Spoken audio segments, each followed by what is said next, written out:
Alright, so now we continue with communications devices. Okay, any hardware that is capable of transferring data or information between a sending device and a receiving device.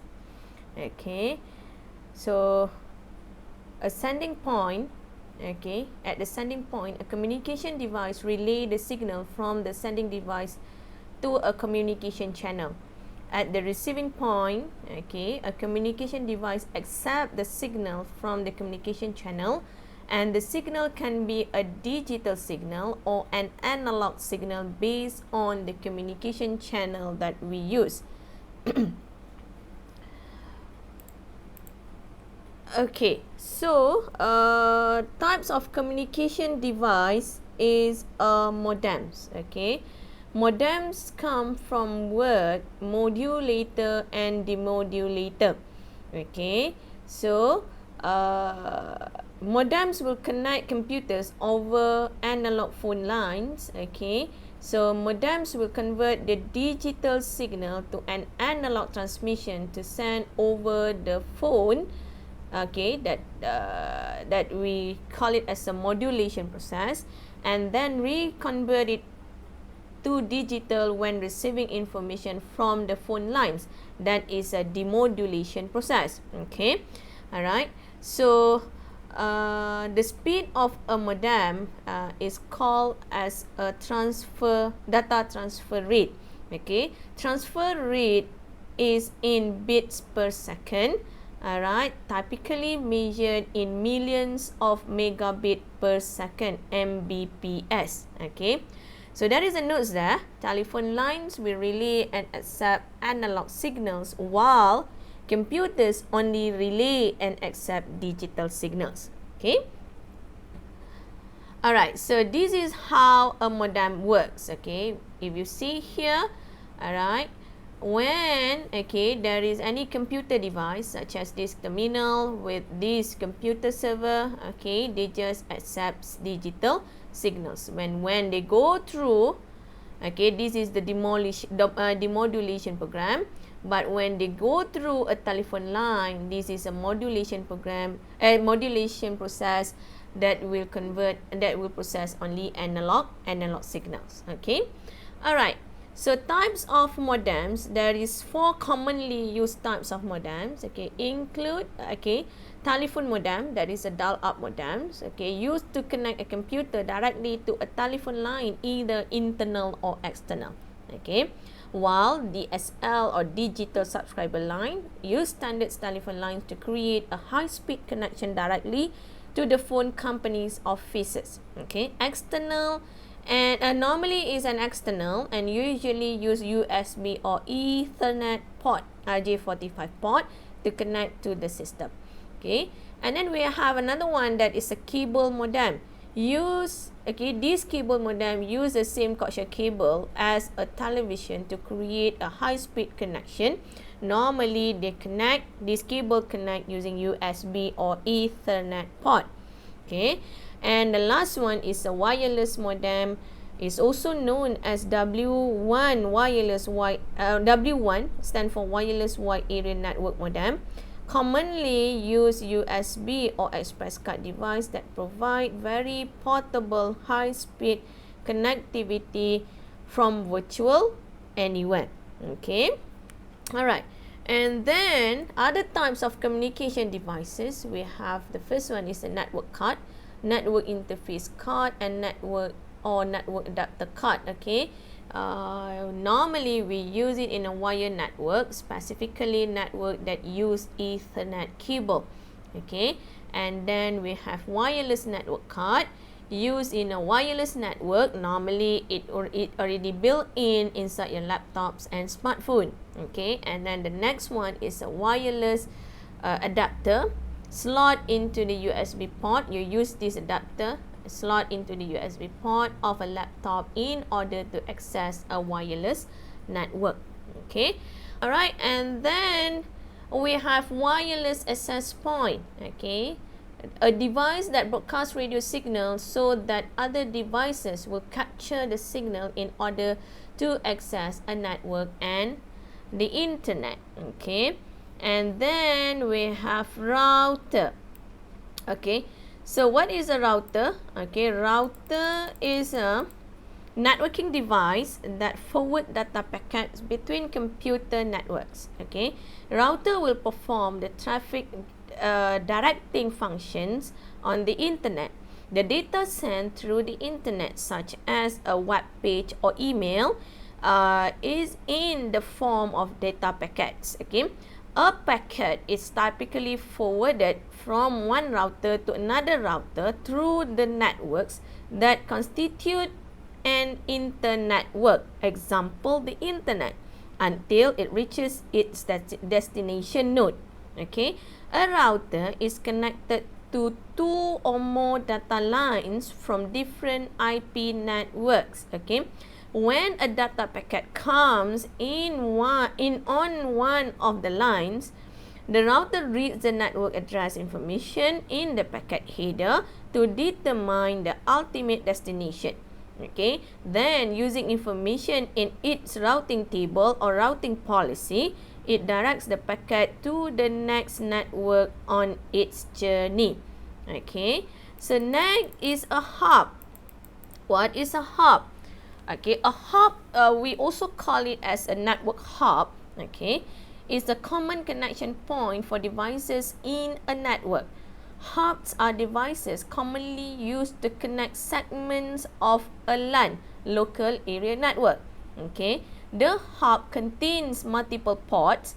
When a packet arrives at one port, it is copied to the other port so that all segments of the LAN can see all packets. Okay, actually what hubs do, hubs and switches serve as a central connection for all of your network equipment and handles a data type known as frame. Okay, frames carry your data. When a frame is received, it is amplified and then transmitted onto the port of the destination PC. Okay, alright, and then we have switches. Okay, what is a switch? Okay, now what is a switches? A switch is, in the context of networking, it is a high-speed device that receives incoming data packets and redirects them to their destination on a local area network, or we call it as LAN. Okay, a LAN switch operates of the data link layer, alright, or the network layer of the OSI model, and as such, it can support all types of packets protocols. Essentially, switches are the traffic cops, okay, of a simple local area network. Is it difficult for you to understand it? Okay, so I already prepared to you, okay, one of the video, okay, to differentiate between these three terms: hub, switch, and router. So please enjoy this video.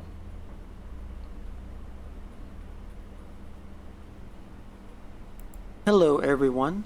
In this video, we're going to talk about the difference between a hub, a switch, and a router. Now, all three of these devices are similar, but there is a difference in the way they handle data. So we'll first talk about a hub. Now, the purpose of a hub is to connect all of your network devices together on an internal network. It's a device that has multiple ports that accepts Ethernet connections from network devices. Now, a hub is considered not to be intelligent because it does not filter any data or has any intelligence as to where the data is supposed to be sent.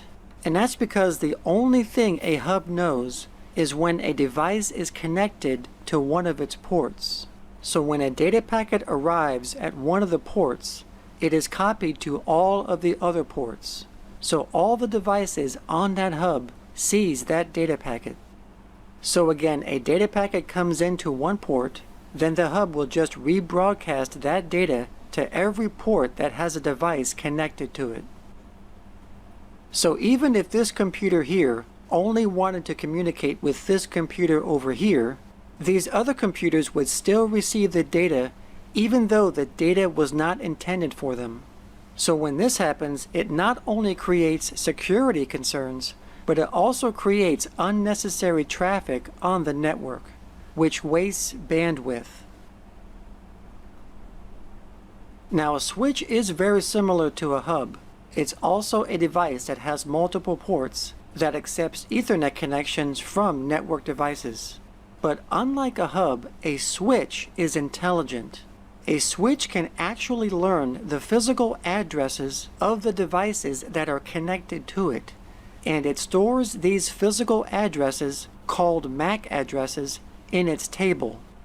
So when a data packet is sent to a switch, it's only directed to the intended destination port, unlike a hub where a hub would just rebroadcast the data to every port. So as an example, if this computer here wanted to communicate with this computer over here, the data packet arrives at the switch, and then the switch will look at its table of MAC addresses and matching ports and deliver the data to the correct port, and then the data packet would only go to that computer. So that's the major difference between a hub and a switch. So as a result, switches are far more preferred over hubs, because they reduce any unnecessary traffic on the network. So as a review, a hub only detects that a device is physically connected to it, and a switch can detect specific devices that are connected to it because it keeps a record of the MAC addresses of those devices. Now, hubs and switches are used to exchange data within a local area network. For example, such as in your home network or in a business. They are not used to exchange data outside their own network, such as out on the internet. Because to exchange or route data outside their own network to another network, such as out on the internet, a device needs to be able to read IP addresses. And hubs and switches do not read IP addresses. So that's where the router comes in. Now, a router does exactly what its name implies. A router is a device that routes or forwards data from one network to another based on their IP address. When a data packet is received from the router inspects the data's IP address and determines if the packet was meant for its own network or if it's meant for another network. If the router determines that the data packet is meant for its own network, it receives it. But if it's not meant for its own network, it sends it off to another network. So a router is essentially the gateway of a network.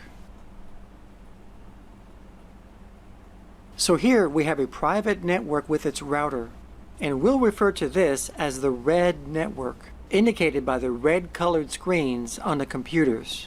And over here you're going to have different data packets, indicated by their different colors, which represents different IP addresses, and they are going to be entering the red network's router from the internet. Now the router is only going to accept the red data packets, because they are the only ones that are intended for this network.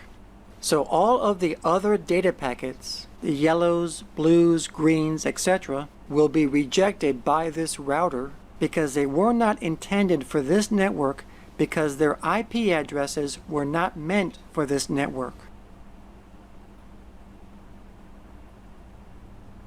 Now here is an expanded view of routers over the internet. There are 4 networks here, indicated by their different colors, and each network has their own router, along with their hubs or switches and their computers. So right now, as you can see, each network is just exchanging information within their own network. Their data is not going out on the internet, so they are not communicating with other networks.